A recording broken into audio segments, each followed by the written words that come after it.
ബീഹാറിലെ നിയമസഭാ തെരഞ്ഞെടുപ്പിലെ ഒന്നാം ഘട്ട വോട്ടെടുപ്പിൽ മണ്ഡലങ്ങളിൽ കനത്ത പോളിംഗാണ് രേഖപ്പെടുത്തുന്നത്. 5 മണി വരെയുള്ള കണക്ക് പ്രകാരം 60.13% പേർ വോട്ട് രേഖപ്പെടുത്തി. ഏറ്റവും അധികം പോളിംഗ് ബേഗുസാരയിലാണ്. ബി ബാലഗോപാൽ വിവരങ്ങളായിട്ടുണ്ട്. ബാലഗോപാൽ, ഈ അവസാന മണിക്കൂറിലും വലിയ തിരക്കാണ് അനുഭവപ്പെടുന്നത്.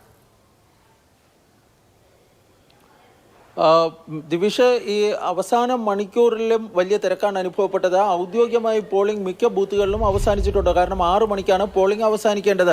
5 മണിവരെയുള്ള ഔദ്യോഗിക കണക്കുകളാണ് ഇപ്പോൾ പുറത്തു വന്നിരിക്കുന്നത്. അതുപ്രകാരം 60.13% ബീഹാറിൽ ഈ പോളിംഗ് ശതമാനം. ഇത് വീണ്ടും ഉയരുമെന്നാണ് തെരഞ്ഞെടുപ്പ് കമ്മീഷനുമായി ബന്ധപ്പെട്ട കേന്ദ്രങ്ങൾ പറയുന്നത്. കാരണം പിന്നെയും പോളിംഗ് 1 മണിക്കൂർ കൂടി അവശേഷിക്കുന്നുണ്ട് മിക്ക പോളിംഗ് ബൂത്തുകളിലും.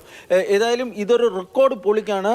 SIR നടപ്പിലാക്കിയതിനു ശേഷമുള്ള ആദ്യ തെരഞ്ഞെടുപ്പിലാണ് ഈ വമ്പൻ പോളിംഗ് രേഖപ്പെടുത്തിയിരിക്കുന്നത് എന്നതാണ് ഏറ്റവും വലിയ പ്രത്യേകത. ബെഗുസറായിലാണ് ഏറ്റവും കൂടുതൽ പോളിംഗ് രേഖപ്പെടുത്തിയിരിക്കുന്നത്. അവിടെ 64% പേരാണ് തങ്ങളുടെ സമ്മതിദാന അവകാശം വിനിയോഗിച്ചിരിക്കുന്നത്.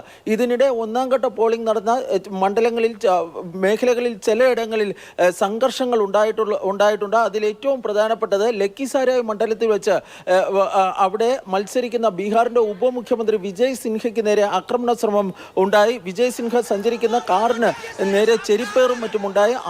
RJD ഗുണ്ടകളാണ് ഈ ആക്രമണം നടത്തിയതെന്നാണ് വിജയ് സിൻഹ ആരോപിച്ചിരിക്കുന്നത്. NDA അധികാരത്തിൽ വരികയാണെങ്കിൽ ഈ ആക്രമണം നടത്തിയവർക്കെതിരെ അവരുടെ നെഞ്ചിലേക്ക് ബുൾഡോസർ കയറ്റുമെന്നാണ് വിജയ് സിൻഹ നൽകിയിരിക്കുന്ന ഭീഷണിയും.